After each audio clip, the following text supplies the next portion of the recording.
E aí, Fábio, tudo bem? Tudo bem, querido? Como vai você? Caminhando, Isso. caminhando nessa doideira toda, e tu? Não é também reinventando a vida, estabelecendo Sim, novos aprendizados também e trabalhando muito o equilíbrio para as coisas que virão e ainda tem muita coisa por vir, né? é verdade. Tem coisas por vir que a gente nem imagina como vão ser organizadas, né? Sim, e essa situação de delicadeza de como tem um plano que eu acho que de vez em quando é de realmente assassinar um grande número de pessoas que não tem acesso, né, e possibilidade de manter esse isolamento ou que precisam emergencialmente fazer o seu do dia no dia e não tem muita escolha de poder ainda manter esse estado de isolamento e é obrigada a entrar num processo de ressocialização. Eu moro aqui no 2 de Julho, no centro da cidade, Sim, e a grande modificação que teve do antes para o agora é que as pessoas agora estão usando máscaras. Mas a movimentação e o fluxo já voltou muito ao normal de tudo. sim, sim. Eu moro aqui na Boca do Rio, né? Então aqui é bem movimentado porque eu tenho uma área também de comércio grande, como aí, né? Aquela feira, um comércio ativo. Então aqui também é a mesma coisa. Muita gente na rua já. E a mesma coisa também, máscara, né? Algumas pessoas não. E é uma loucura porque, assim, eu me lembro que no primeiro dia, eu estava até comentando com alguém, não sei, não lembro quem foi, no primeiro dia que estourou o primeiro caso aqui na Bahia, e a gente já com os outros países, né? Então foi uma loucura, foi uma escassez geral de álcool, de máscaras, né? De papel higiênico, as pessoas Uhum. freneticamente comprando coisas. E agora, assim, não sei se é o costume, não sei se o hábito não sei, o hábito com a morte, eu não sei como é que funciona isso, Fábio. É uma loucura muito grande, porque a gente estacionou num patamar muito alto, né, de, de, De mortes, né? de óbitos, e assim, me parece que não sei, há um costume, não sei o que é. Certo. Mas eu acho que a gente já vive esse processo de uma certa anestesia com relação a essas mazelas sociais. Eu, Uhum, da minha janela aqui no 2 de Julho, eu convivo e convivo com essa ferida aberta dos pobres, das pessoas de situação de rua, de ver um monte de aberração. Isso não é normal, não é em todo lugar do mundo que isso se efetiva, de você não ter essa segurança, de viver nesse esquema de insegurança, de não poder uhum, transitar pelas ruas, de você ter muitas pessoas em situação de rua, em estado de precariedade, e o tempo inteiro, né? Até que ponto precisaria ter uma postura um pouco mais emergente ou um olhar não de costume em cima dessas misérias que já nos acompanham desde sempre. E quando você relata sim, isso para algumas pessoas que moram em países um pouco mais estruturados, não tem tanta desigualdade social, elas nem entendem direito como é viver num estado como esse. E algumas pessoas de países estrangeiros, quando vêm para cá, acabam se acostumando também com essa realidade. Lembrei agora, inclusive, de uma cena, eu morava com Calassa, que é uma atriz que atualmente está morando em São Paulo. Eu morava aqui no 2 de julho, e um dia ela chegou chorando aos prantos porque ela tinha encontrado com uma senhora de rua e tinha comovido muito ela, e ela no intuito de querer voltar para poder acolher essa senhora, porque ela não conseguia dormir e se manter. Ela voltou no outro dia, a senhora não estava mais lá, e era algo que mobilizou ela naquele momento, naquele instante, e isso também me mobiliza em alguns momentos, mas a questão é que se esquece como agir para sim. poder modificar esse estado de desigualdade e não conviver com ele como se tudo fosse banho e pular carnaval no dia seguinte. Né? Pois é, cara, pois é. E é muito interessante a gente já começando, né, esse nosso bate-papo, porque o nome a ideia desse projeto e o título dele vem do Krenak, né? E eu estou relendo o livro, os dois livros dele, Uhum. e ele vem falando isso, né? Justamente sobre esse estado que você falou, nesse estado de anestesia mesmo, e de quando é que a gente vai perceber que as relações com o ambiente, né? Isso com o ambiente, com o macroambiente, né? E o microambiente na relação com as pessoas também, e as pessoas como é, como seres desse ambiente também, né? Não, parece que a gente pensa uma coisa meio desligada, uma coisa da outra. Então, assim, ele vem falando muito forte, muito veemente sobre isso, né? Sobre esse nosso desligamento da natureza e do ambiente com o qual a gente se relaciona. É muito louco, é muito louco. E as Para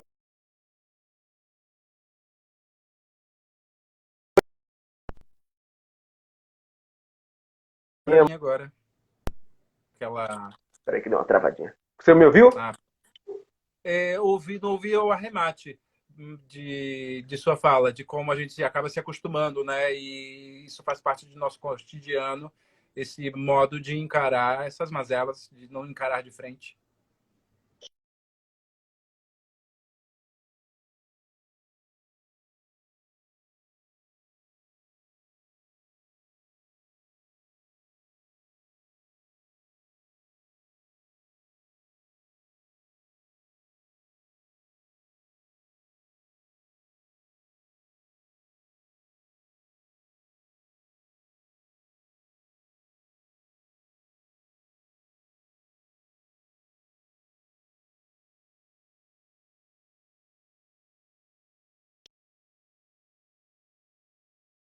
Online, presente. Opa, você voltou. Estava aqui tentando. Uhum. Voltou agora. Não sei se você Acho que agora voltou. tá congelando só para mim ou para as outras pessoas também. Uhum. Uhum. Mas aí a minha pergunta final, depois daquela coisa, era de como é que você está percebendo? Porque na minha percepção, as coisas tendem a se acirrar nesse sentido, e até assim, 2022 a gente não sabe o que é que vem, e assim, como é que você está percebendo esse caos todo? E aí a gente.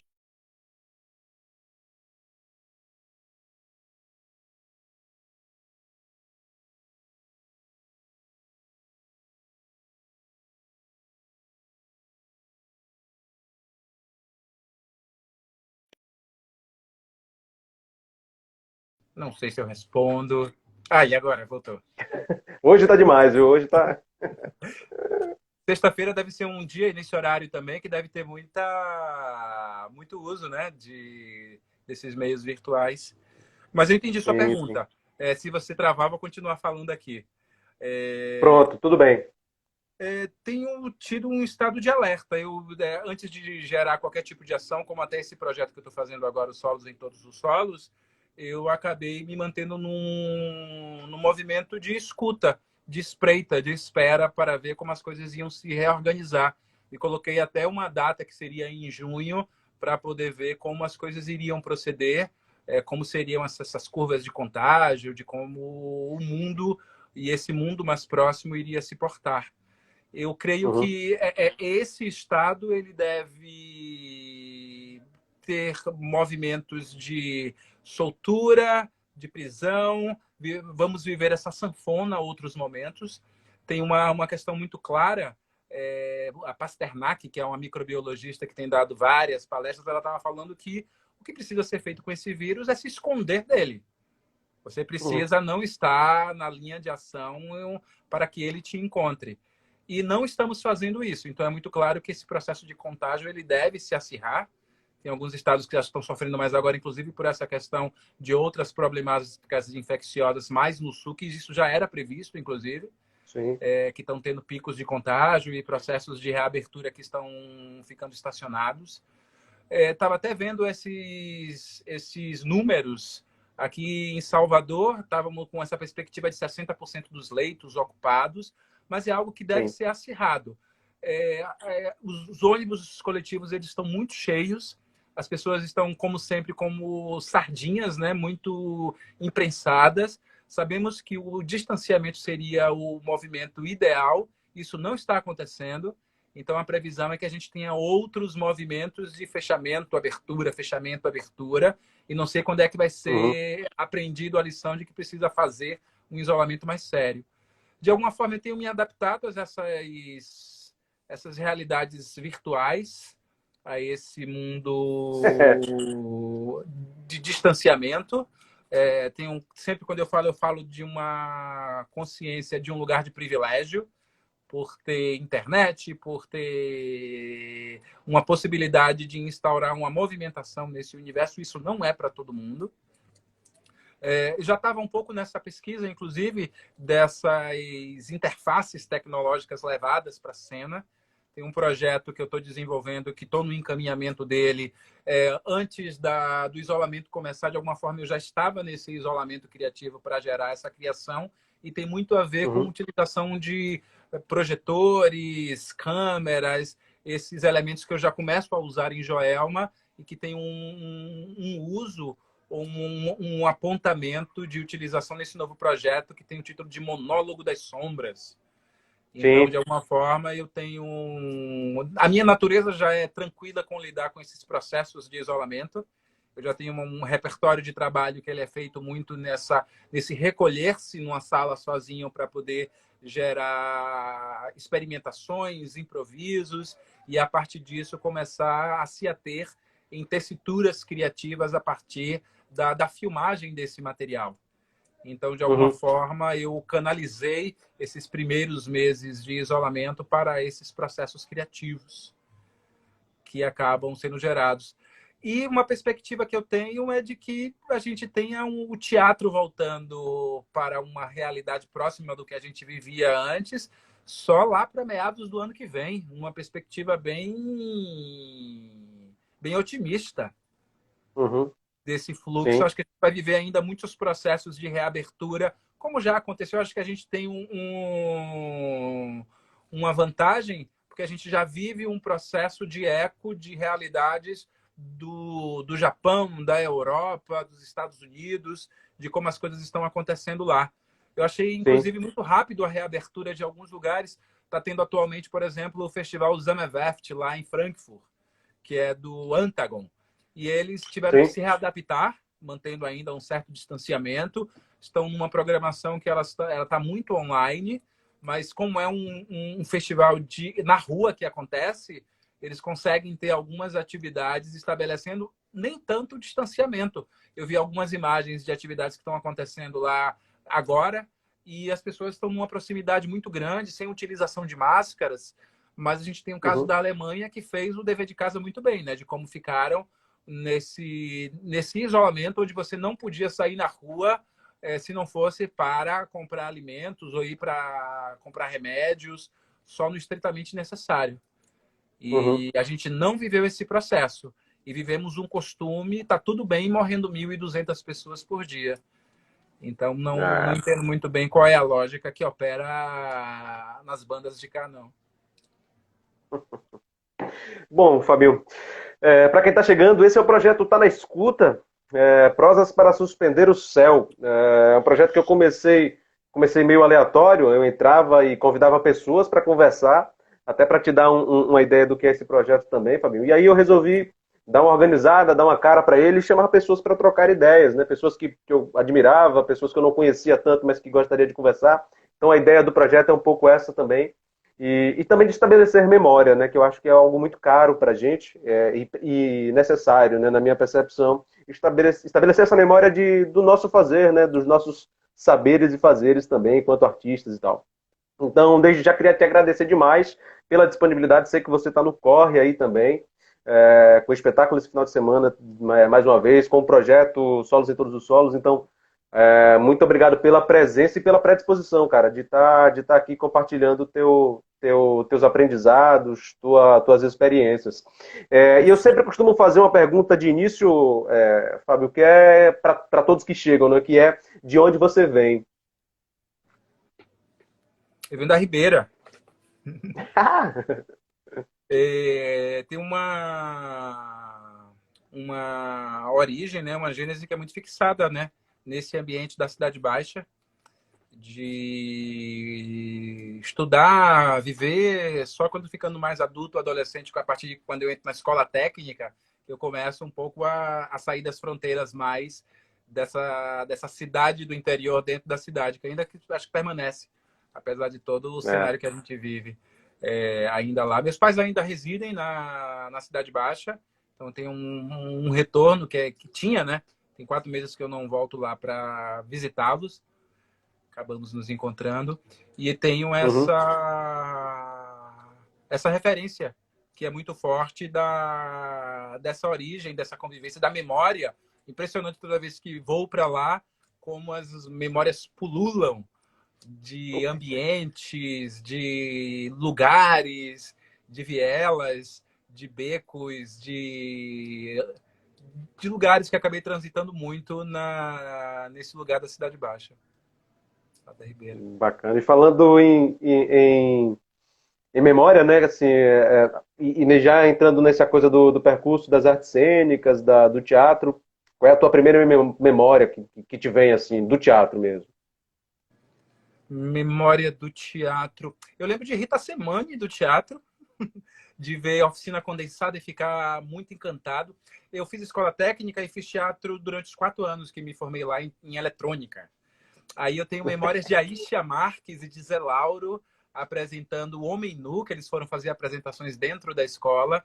Eu não frequentei teatro quando eu era criança. Painho Uhum. levava a gente muito para circo, para cinema, mas para teatro eu que acabei levando meus pais para conhecer e para gerar o hábito da minha família como um todo. E aí eu tenho uma memória muito grande de ir no Gamboa assistir a Rita Semani, como uma memória e ficar muito interessado e achar impressionante, né, toda a metamorfose que ela tinha, como se estabelecia o ato. Tô vendo agora que as mulheres me marcaram muito na cena, né? Que eu falei de Aisha, e tem a figura da Aisha. Denise Stoklos, mas eu já estava fazendo teatro muito fortemente, e acabei indo para o TCA assistir, acho que foi Desmedeia, ou acho que foi Desmedeia, o primeiro espetáculo que eu assisti dela, e saí num estado de espírito, querendo revolucionar o mundo, achando impressionante, né, a energia que ela acabava gerando de modificação do que é visto, vivido. Foi muito marcante. Lembrei agora também de Merlin. Quando eu fui assistir Merlin, eu estava no primeiro ano de faculdade. E lembro muito, eu escrevi até agora, para onde foi? Alguém que me pediu uma memória de teatro e eu escrevi sobre Merlin, que eu lembrava muito da encenação, era muito marcante. Foi a primeira vez que eu vi Evelyn, que depois se tornou uma grande amiga. E lembro muito da conjuntura do Iqueba, como era o cenário. E fiquei impressionado, né, como foi que Carmen Paternoster gerou toda a utilização do espaço, as histórias que eram ainda divididas em parte 1, parte 2. Muitos atores que eu vi lá e que não conhecia ainda, que depois se tornaram amigos. Lúcio, num momento impressionante de cena, de vida, de carreira. Eu fiquei muito comovido e tenho muito na memória essas lembranças de Merlin, Uma Terra Deserta. Sim, sim. O Uhum. Lúcio estava até por aqui, não sei se ele ainda está. Foi. E me diz, né, e nesse caminho, o que é que te leva para esse lugar também, né? De estudar, e de estabelecer uma vida profissional mesmo, né? Dentro do teatro, dentro das artes cênicas, da performance. Eu sempre fui muito tímido. E aí eu descobri no teatro um canal de expressão, de expressividade. Algo acontecia comigo que me dava um prazer muito grande, apesar de todo o nervosismo. Depois descobrindo que com os ensaios você acabava gerando uma tranquilidade para estar na cena também, que é diferente de você estar gerando improvisos ou estabelecendo cenas no aqui e agora de uma forma improvisada. E comecei a aprender muito. Foi um lugar que me serviu muito para um espaço de terapia, um espaço de autoconhecimento, um espaço de expressividade. A arte me sinalizou como um lugar de libertação e onde eu me senti dentro d'água, na cena. E todo esse trabalho que existe até chegar na estreia, até chegar de levar a cena nesse teatro que acabo desenvolvendo também. Todo esse processo criativo, depois eu fui tomar essa consciência, ele foi sempre um lugar de muito conhecimento, de descoberta, de pesquisa, de estudo, de acho que me tornar uma pessoa melhor, de gerar outras óticas em cima das experimentações que o teatro acabou gerando.